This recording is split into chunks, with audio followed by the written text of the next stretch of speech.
Howdy, y'all. Joe Hills here, recording as I always do in Nashville, Tennessee. And you might say, Joe, you are always looking for a new challenge. What kind of hermit-related tasks are you hoping to take on?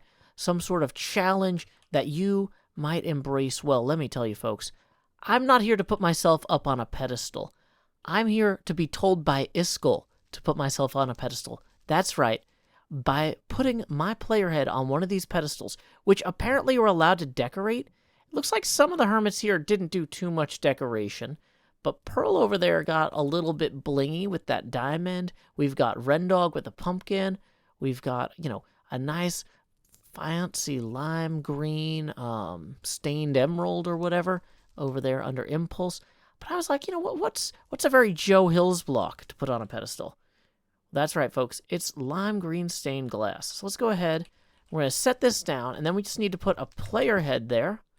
And, oh, nope, that is not the right one. Looks like I brought the wrong one. Okay, so let me see what we got here. Glow squid, tropical fish, phantom, drowned, piglin, slime. Ooh. Uh-oh, nope. I think that's just this is just a lazy man's Jevin. No. Hold on, here it is. Oh, wait, no, it's on my head now. Clicking on it did not do what I wanted it to do. Here we go. Boom! That's Joe Hills. So, yeah, I mean, in theory, I should probably read the fine print on this. But, I mean, it's made by Iskall. So, I'm sure if I just flip through it, it'll all be completely airtight and not a problem at all. Yeah.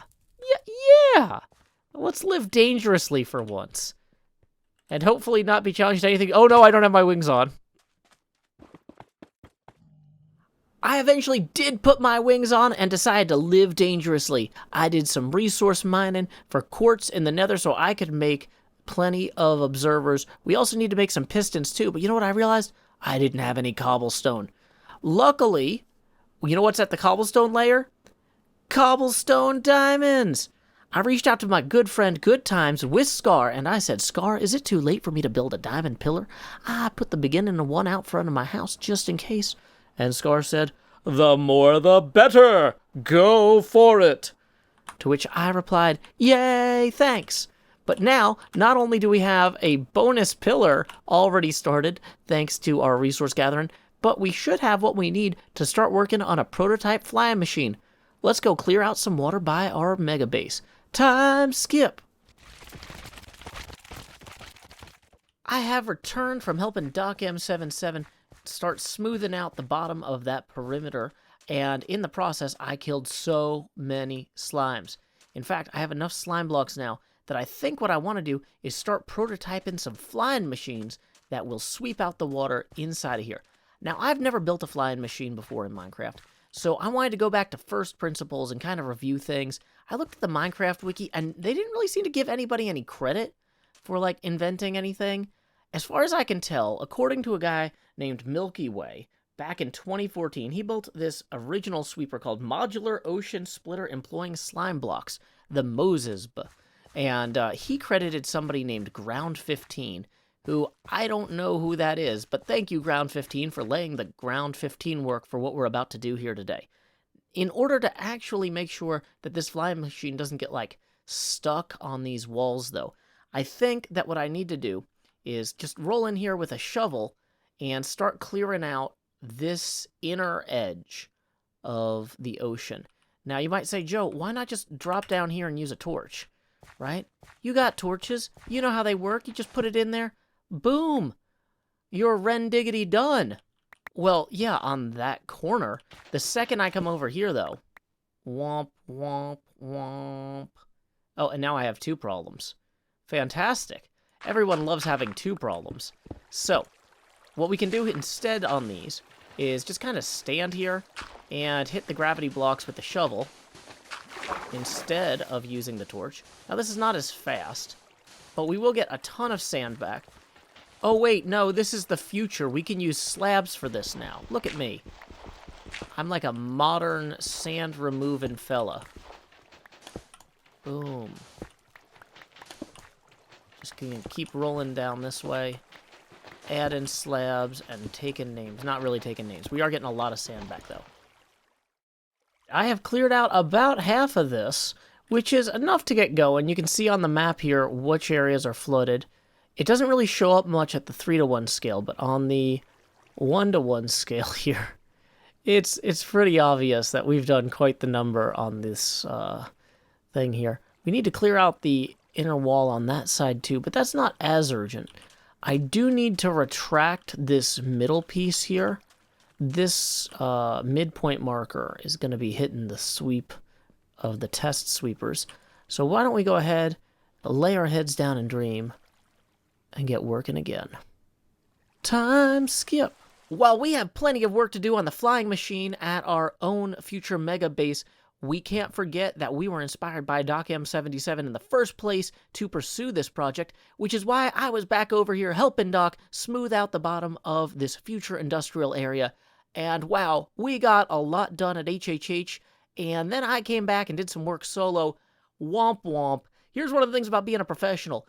You can't work yourself too hard or you'll make stupid mistakes. I died in some lava, lost literally everything. But luckily, Doc has a chest with a replacement elytras and some extra rockets for folks who happen to suffer any such mishaps. I'm going to go ahead and take a break from helping over here and, get back to my area. Luckily, there is a nether portal, so this shouldn't be too much of a problem. We have a lot of flying machines to build, and, uh-oh.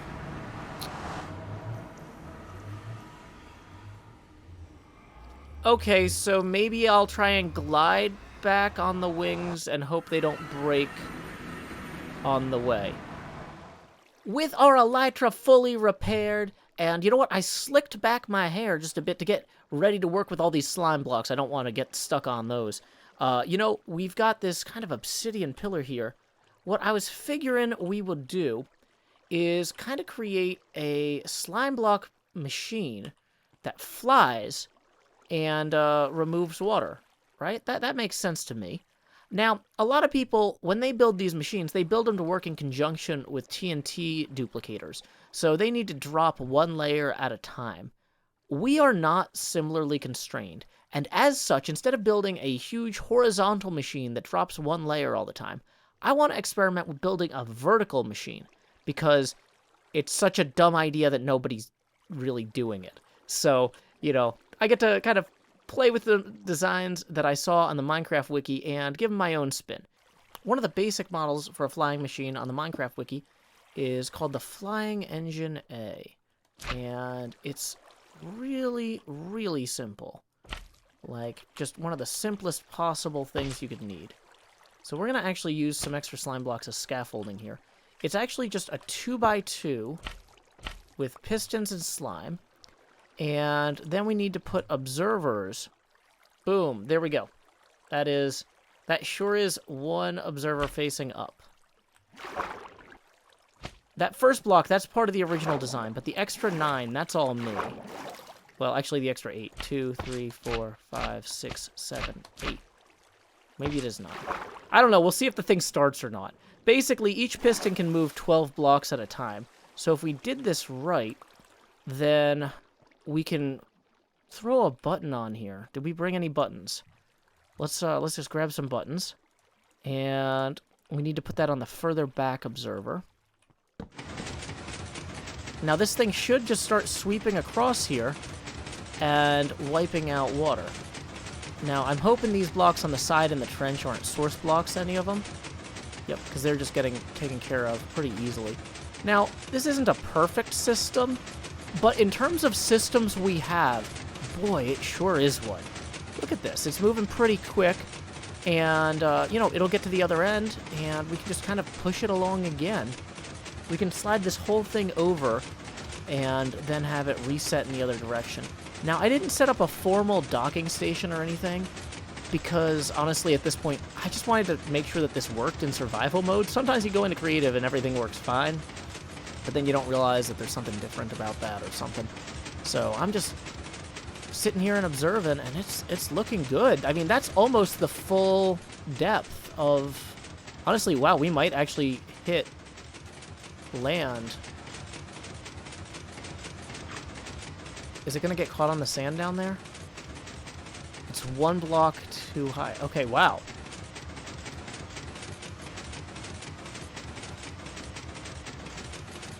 Huh. So, I mean, hey, that sure is something. Wow, I didn't realize how shallow this got over here. That's going to be maybe an actual problem. I do have a shovel. Oops. Okay. So the machine just stops when it gets over here now. But, I mean, this worked. So one thing we can do is we can replace the bottom 2 slime blocks with wool blocks. So that way they won't scrape the bottom and get stuck. Cool. So we're going to grab those slime blocks now. We're going to run back up here. Uh-oh. He sent it the wrong way.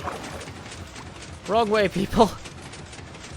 Okay, well, we can turn it around easily enough when it gets back over here. It's very thorough. Uh-oh, is it creating source blocks in its wake, though? Hold on.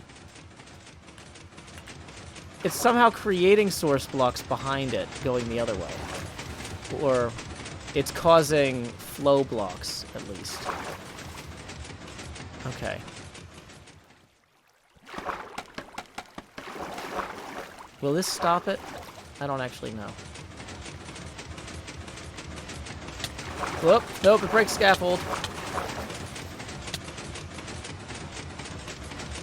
And apparently I could have gone one higher because it's pushing that block too. Okay. Okay.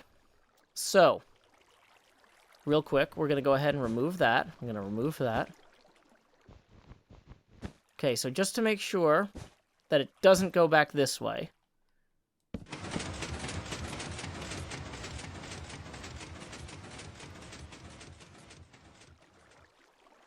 Okay. Yay! We're on our way. Okay, so it should hit that obsidian at the end and stop. Maybe? Also, maybe I should have that... Okay. So, 2 things. One, I'm realizing that that doesn't go all the way to the end. We're gonna have to retract this in here.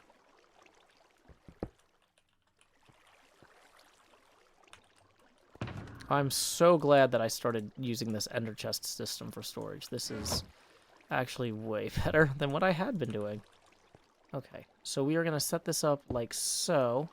I think we can push the whole machine over. That's roughly okay. Then we're going to have this come over this way again. Let's try this now.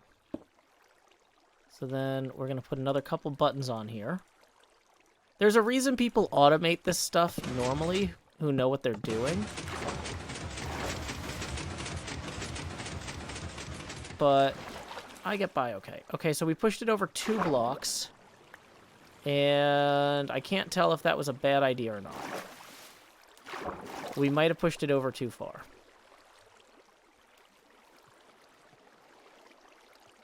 So I can't tell easily if these are source blocks or if these are just falling water blocks behind it. So what we're going to do is, let's run over here real quick. These chunks should still stay loaded. Luckily, because this is not a TNT machine, we won't be in too much trouble.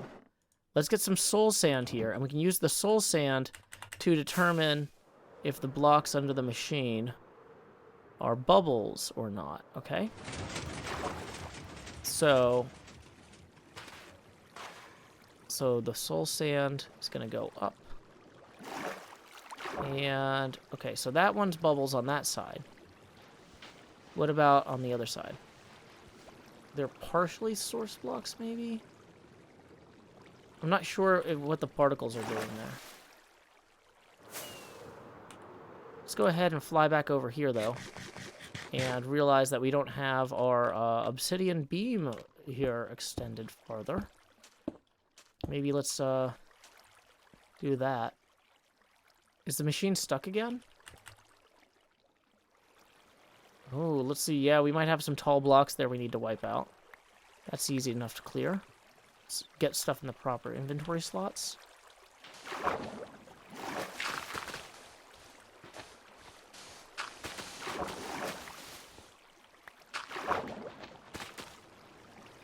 Okay.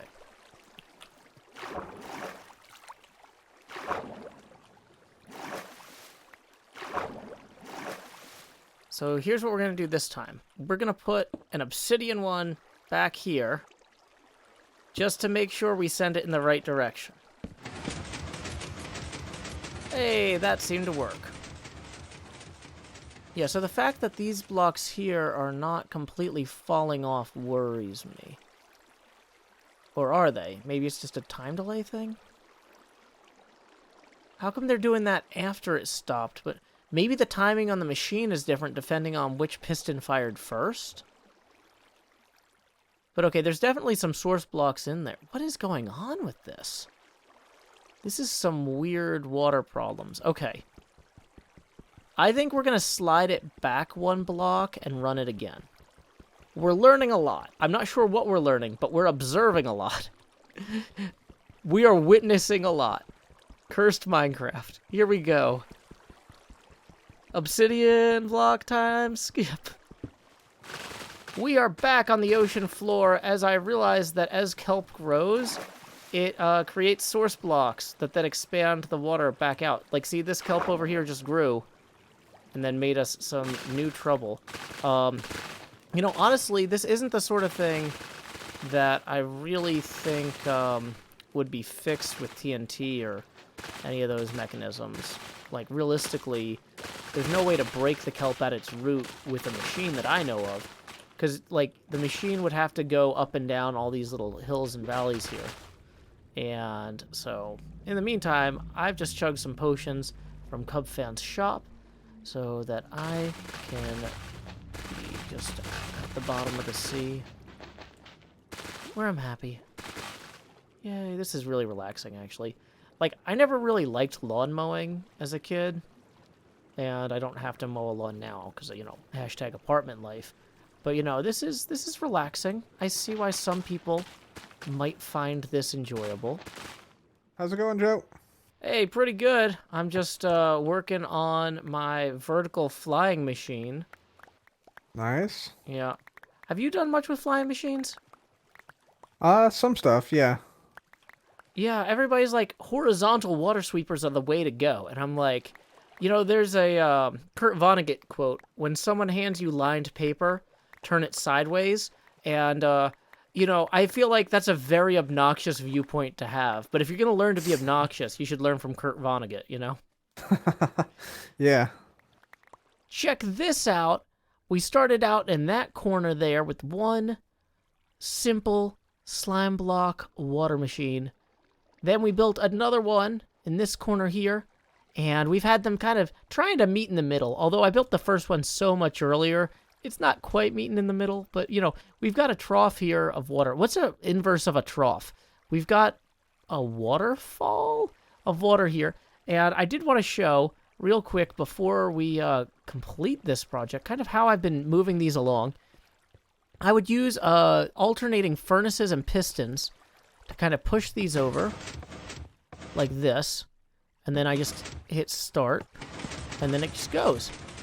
Then I kind of do the same thing on this side, hit start, and it just goes. And then, you know, I can just kind of swim along here like a little dolphin. I'm just kidding. Like a gigantic dolphin. I am the dolphin who eats worlds.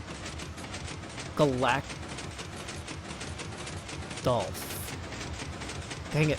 It's really hard to make a good pun combining Galactus and dolphins. Let's see, famous dolphins are named like Flipper, Orca, Galorctus. And here they are on their way back. I'm realizing we only really need to maybe send...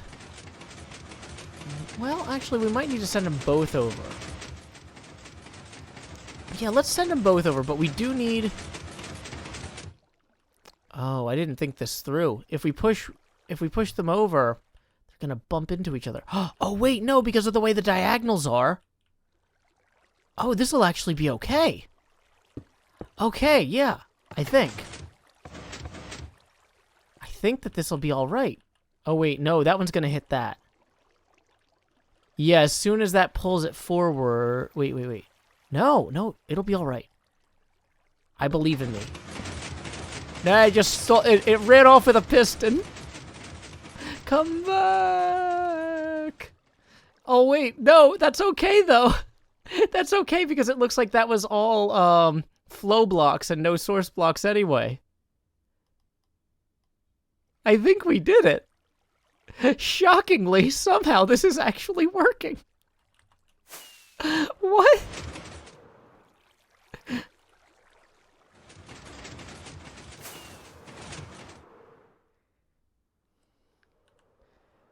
Okay. So yeah, it's just dragging that extra piston with it. But luckily, that didn't hit the limit. We can go grab this little boat here and have a good place to sit. Oh, we actually had a boat. How well planned of us.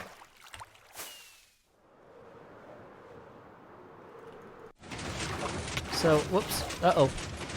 Well, my plan to sit on that boat has failed. Wait. No. What if... Can we Moses this? Can we go in between the two? No, we cannot. We're learning a lot about water mechanics today, people. Learning a lot about water mechanics. Woo. And then behind us there, the water's just falling off over time, because those are all flow blocks.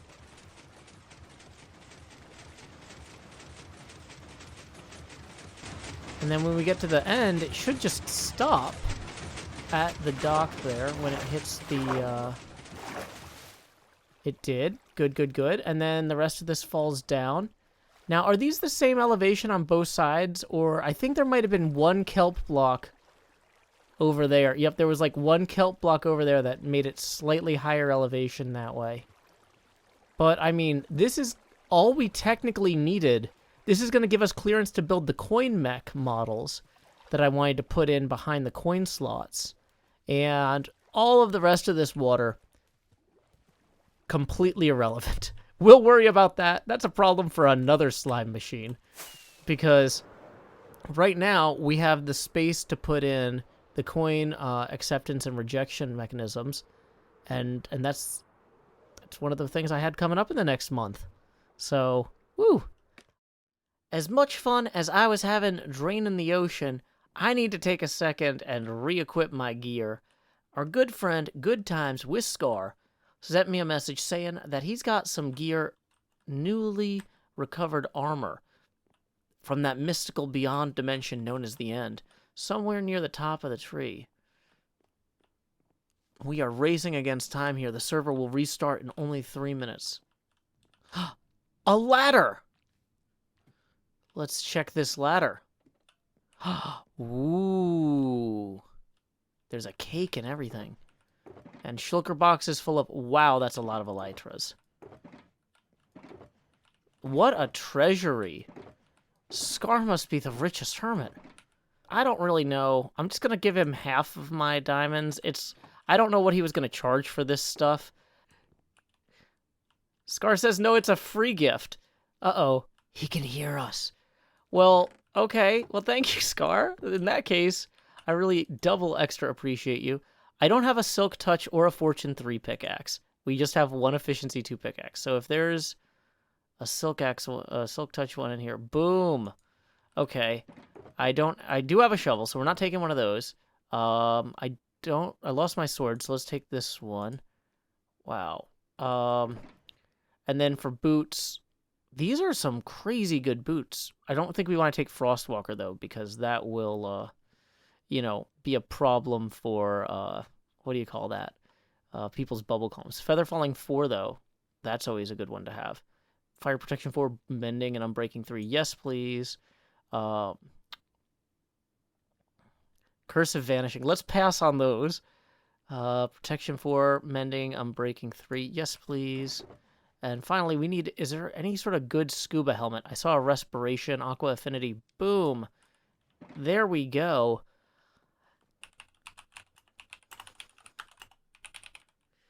Oh no! And the server is going down for its nightly reboot. Hopefully, Scar knows in his heart that he is appreciated. You may have noticed that this episode was mid-roll ad-free. That's thanks to Patreon sponsor Kathleen Heath.